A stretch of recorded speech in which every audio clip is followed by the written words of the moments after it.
everyone. Second part of chapter. Maggie cuts her hair. Okay. In the first video, you have listened the chapter till page number 27. So today from page number 28. Do not, Kezia, said Maggie angrily, go away. But I tell you, you are to come down, miss, this minute. Your mother says so, said Kezia, going up to Maggie and taking her by the hands to raise her from the floor. 24th paragraph. Kezia उसका मजाक उड़ा रही थी तो Maggi ने बोला कि please ऐसा मत करो। बहुत गुस्से से उसने केजिया को रिप्लाई किया, पर उसने क्या बोला, तुरंत 1 मिनट में नीचे आओ, तुम्हारी मम्मी तुम्हारा फर्स्ट फ्लोर पे इंतज़ार कर रही है। Paragraph 25। Get away Kezia, I don't want any dinner, said Maggie pulling away her arms, I shan't come. उसने केजिया का हाथ झटकते हुए कहा, मैं नहीं आऊँगी और तुम जाओ यहाँ से। 26 पैराग्राफ।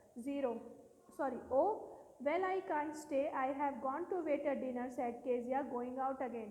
केजिया ने क्या कहा, अब मैं तुम्हारा वेट नहीं कर सकती हूँ, मैं तो नीचे डिनर के लिए सबके साथ जा रही हूँ। Maggie, you little silly, said Tom, coming into the room 10 minutes after, why don't you come and have your dinner? There are lots of sweets and mother says you are to come. What are you crying for, you little baby? फिर उस थोड़ी देर बाद उसका भाई आता है ऊपर और कहता, सिली मतलब तुम ऐसी हरकतें क्यों कर रही हो, तुम्हें नीचे आना ही पड़ेगा और सबके साथ डिनर करना ही है तुम्हें, ऐसी और बच्चों के जैसे बैठ के मत रो। लिटिल बेबी मतलब don't cry like a little baby. Oh, it was dreadful. Tom was so hard and unconcerned. If he had been crying on the floor, Maggie would have cried too. And there was the dinner. So nice and he was so hungry. It was very bitter.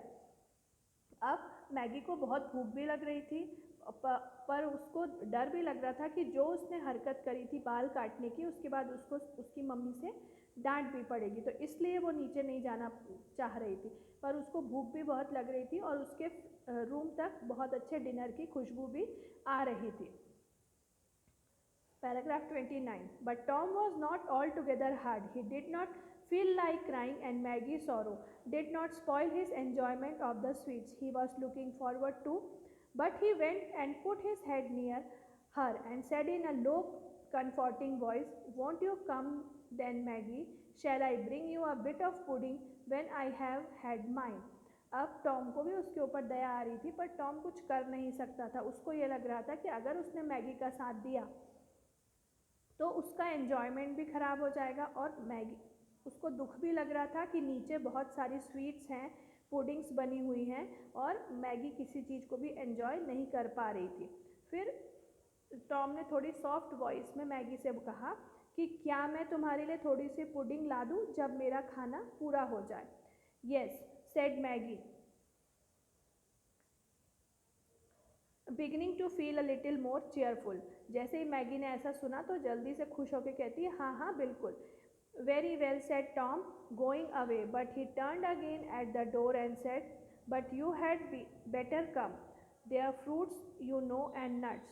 तो उसने बोला कि तुम जब लाओ तो उसके ऊपर फ्रूट्स और नट्स भी डाल के लाना।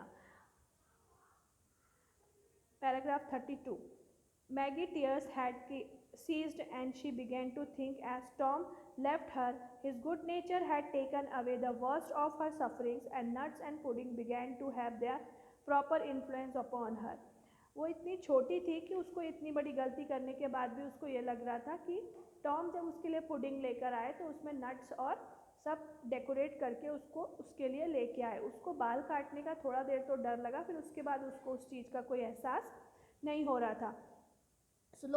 Slowly she rose from among the scattered hair and slowly she made her way downstairs. Then she stood leaning with one shoulder against the frame to the dining room door, looking in through an opening.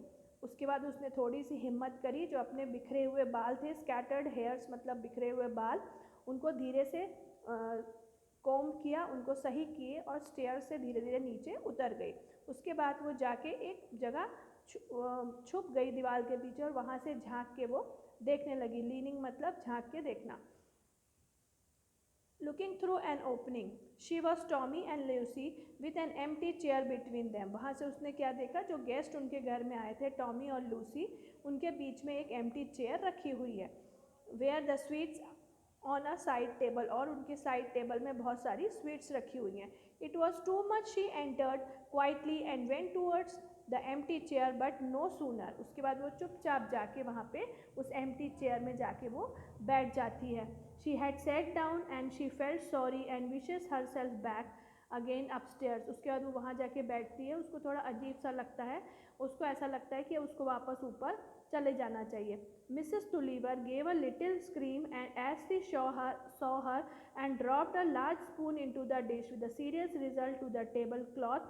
For Kezia had not told them why Maggie refused to come down, and Mrs. Tulliver had thought that it was nothing very unusual.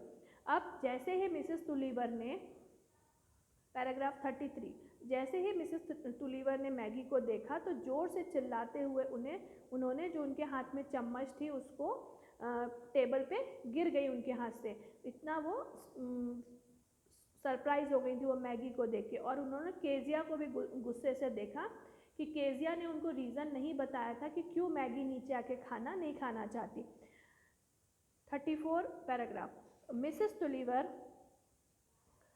cry made all eyes turn towards the same point as her own, and Maggie's cheeks and ear began to burn, while Uncle Glegg, a kind-looking, white-haired old gentleman, said, "What little girl this? Why, I don't know her.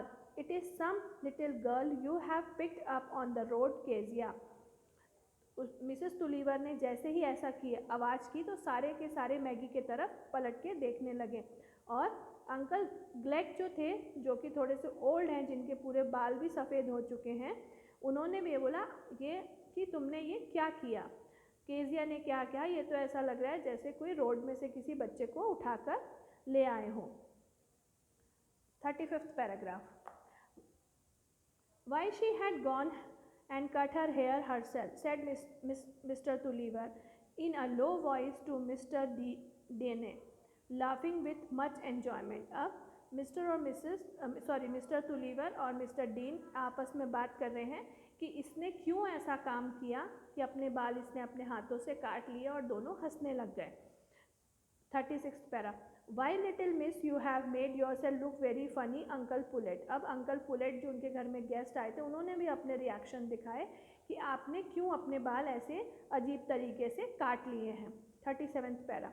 For shame, said Aunt Glegg in her loudest servant tone of voice. Little girl who cut their own hair should be wiped and fed on bread and water, not come and sit down with her with their aunts and uncles. अब जो ग्लैग थी, aunt ग्लैग थी, उन्होंने नया ही suggestion दे दिया कि जो बच्चा ऐसा गलत काम करे उसको तो सिर्फ ब्रेड और पानी पर रखना चाहिए और ना ही उसको अपने साथ बैठने की परमिशन देनी चाहिए. 38th para. Yes, said Uncle Glegg, meaning to make a joke out of his wife's cruel words. She must be sent to prison, I think, where they will cut the rest of the hair off and make it all even. अब uncle ग्लेग जो थे अपनी wife का जो statement था उसके बाद उसको मजाक से बोलते हुए बोलने लगी, इसको तो ऐसे बच्चे को तो जेल में भेज देना चाहिए और बचे हुए बाल तो वहीं जेल वाले ही अब सही करके रखेंगे. She is naughty child and will break her mother's heart, said Mr. Tulliver with tears in her eyes. अब मिसेस तुलीवर ने अपना स्टेटमेंट दिया कि इससे तो इसकी मम्मी को बहुत दुख होगा और उसकी मम्मी का दिल टूट जाएगा ऐसे बच्चे की हरकत से. पैरा 40.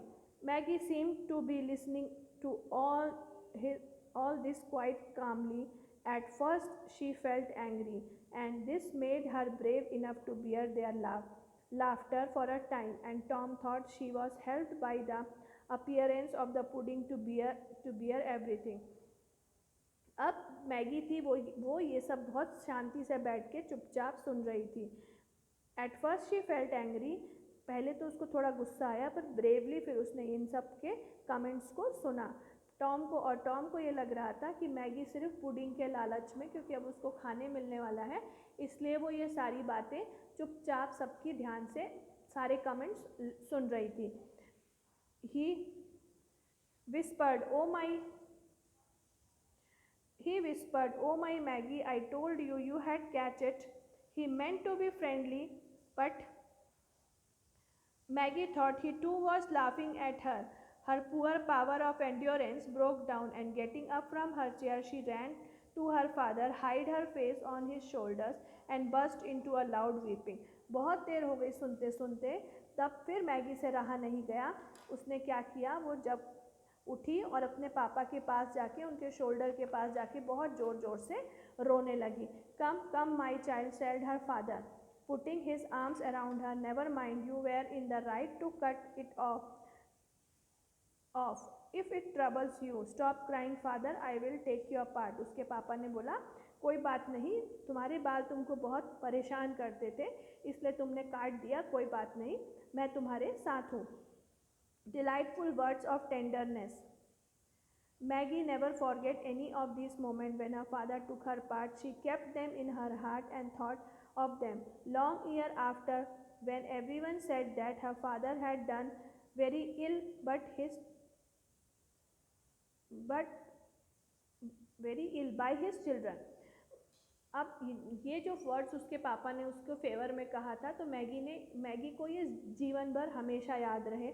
और जब कभी बाद में भी, उसके बड़े होने के बाद भी, जब कोई बात होती थी और सब अपने फादर के फेवर की बात करते थे, तो हमेशा मैगी को अपने पापा की ये बात याद आती थी कि उसकी इतनी बड़ी गलती करने के बाद भी उसके पापा ने उसका साइड लिया था. So here the chapter is completed. Question answer is not there in this chapter. I will send the exercise in next period. Okay, have a good day.